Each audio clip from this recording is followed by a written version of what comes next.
She was the girl who could light up an entire room with her smile. To me, she was everything. But when jealousy got the best of me, I broke her heart with words I'll never forgive myself for. What she didn't know is that I'd spend years carrying that guilt, waiting for the moment karma would finally balance the scales. If you've ever been haunted by the mistakes of your younger self, or dreamed of seeing karma serve someone a dish of justice, hit that like button, subscribe, and buckle up. Because this story is about love, jealousy, heartbreak, and the kind of redemption that feels like revenge against your own demons. Her name wasn't really Cinnamon Bun. That was just the nickname I gave her. Why? Because the first time I ever spoke to her, she was handing out candy at the middle school bus loop. I remember it like it happened yesterday. She had a lollipop left, and somehow, I don't know if it was fate or pure dumb luck, I got it. She laughed, promised she'd bring more candy the next day, and from then on, she was Cinnamon Bun to me. At first, she was just my snack buddy. But the way her smile lit up her face. Slowly, without me realizing, she became more than that. One afternoon, on the school basketball court, there was this guy, EJ. She didn't even know him, but the moment she saw him play, she was curious. And not just curious, she was interested. But instead of admitting it, I buried my feelings. I told myself, she's like a little sister. I lied to her. And worse, I lied to myself. Then came the day I'll never forget, the day I said the cruelest thing I've ever said. She had her mask off, just standing there, looking beautiful in her own way. And I was jealous, insecure, and angry. So I snapped. That's why EJ is gonna get a better looking girl than you. Her face, God, her face. She glanced at the glass window, like she was checking if my words were true. She pulled her mask back on, brushed it off, but I could see it. She wanted to cry. And me, I pretended to be tough. I didn't apologize. I made it worse. That moment is carved into my memory like a scar. Because she was already insecure, and I had just made it 10 times worse. Now here's the thing. I wasn't the hugging type. My best friend Jazz had known me since 5th grade, and I never let her hug me. Physical affection wasn't my thing.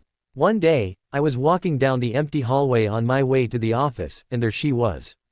She opened her arms, and for the first time in my life, I didn't hesitate.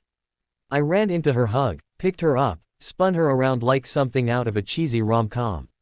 She laughed and said, "Oh, this is the first time you actually hugged me." I swear, I was so happy I skipped down the hall. And I never skip. That moment, it was magic. And it proved one thing, she wasn't just my snack buddy. She wasn't my little sister. She was the one girl who made me feel alive. But no matter how many times I protected her from teasing, no matter how many times I stood up when Muhammad or others tried to push her around, it never erased the fact that I had hurt her. Every memory of making her smile was buried under the guilt of making her insecure. And I hated myself for it. That guilt ate at me. Because when someone else made her cry, I wanted to punch walls.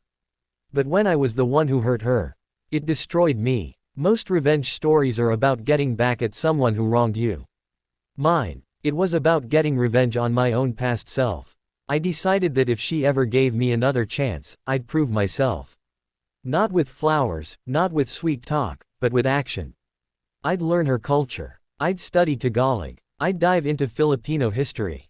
I'd eat the food she loved, laugh at the shows she grew up on, and show her I could embrace every part of who she was. And more than anything, I'd be her protector. Not the guy who tore her down with words, but the guy who lifted her up when life tried to push her down. The real revenge came years later, not against her, not against EJ, not even against Muhammad. But against the version of me who once thought being tough meant hiding his feelings. Because one day, after years of guilt, after showing her through actions and not words, she finally looked at me the way I always wanted her to. Like I wasn't just the guy who once made her cry. I was the guy who had grown, who had fought for her, who had learned that real strength isn't in breaking someone down, it's in being the safe place they can always come back to. And seeing that look in her eyes, that was the sweetest revenge I could ever imagine. Here's the thing about revenge, it's not always about hurting the other person. Sometimes, the most satisfying revenge is proving your past self wrong. Because when you grow, when you change, when you become the kind of person your younger self couldn't even imagine, that's when you truly win. If this story gave you chills, smash that like button and tell me in the comments, what's the one mistake you wish you could go back and fix? And of course, subscribe for more stories of love, heartbreak, and sweet, sweet redemption.